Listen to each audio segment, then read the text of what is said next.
Israel Hamas युद्ध के बीच Iran समर्थित यमन का संगठन हूती अमेरिका और इजरायली पीएम बेंजामिन नेतन्याहू के लिए सिरदर्द बना हुआ है। दरअसल हूती बार बार लाल सागर से इजराइल पर मिसाइल और ड्रोन हमले कर रहा है।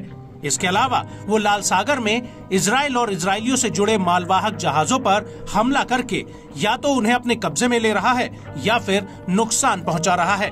हाल ही में हूती ने इजराइल से संबंध होने के शक में ब्रिटेन के एक जहाज को हाईजैक किया था और हूती की इन हरकतों से कई पश्चिमी देशों की मालवाहक कंपनियों ने लाल सागर में सुरक्षा के मद्देनजर अपने ऑपरेशंस को रद्द कर दिया है।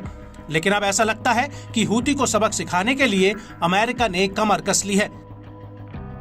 जी हां, अमेरिकी रक्षा मंत्री लॉयड ऑस्टिन इजराइल के दौरे पर आए थे, जहां पर उन्होंने बहुउद्देशीय एक सैन्य फोर्स के गठन का ऐलान कर दिया है जो लाल सागर में हूती से लड़ेगा।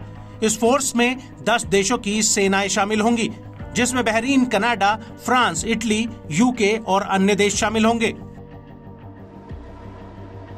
आपको बता दें कि पिछले हफ्ते अमेरिका और यूके ने लाल सागर में हूती के 15 ड्रोन हमलों को बेअसर किया है और 18 दिसंबर 2023 को हूती ने दावा किया था कि उसने नॉर्वे के स्वान अटलांटिक और MSC क्लारा पर ड्रोन हमला किया था।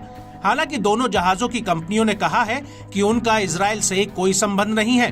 ये जहाज सिंगापुर की कंपनी द्वारा चलाए जाते हैं।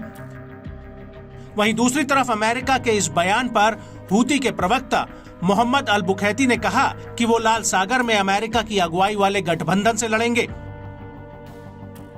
आपको बता दें कि इस सैन्य गठबंधन में बहरीन के बाद मिस्र और जॉर्डन जैसे देश भी शामिल हो सकते हैं।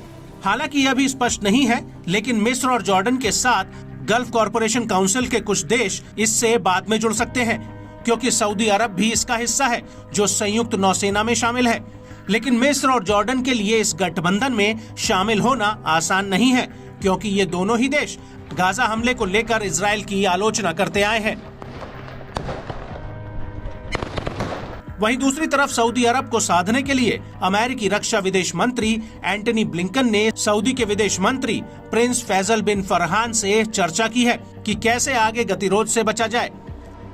हालांकि मिस्र, जॉर्डन और अन्य अरब देशों के लाल सागर में मालवाहक जहाजों की सुरक्षा से लेकर गहरे हित जुड़े हुए हैं और ये देश भी लाल सागर में जहाजों की सुरक्षा सुनिश्चित करना चाहते हैं। लेकिन इस सब के बीच ये समझना भी जरूरी है कि हूती को ईरान का पूरा समर्थन है और यमन के इस संगठन पर अगर अमेरिका इन 10 देशों के साथ मिलकर हमला करता है तो ईरान के इस युद्ध में कूदने की पूरी संभावना है। और अगर ईरान इस जंग में आता है तो जो सागर सिर्फ नाम से ही लाल है, उसे लाल होने से कोई नहीं रोक सकता।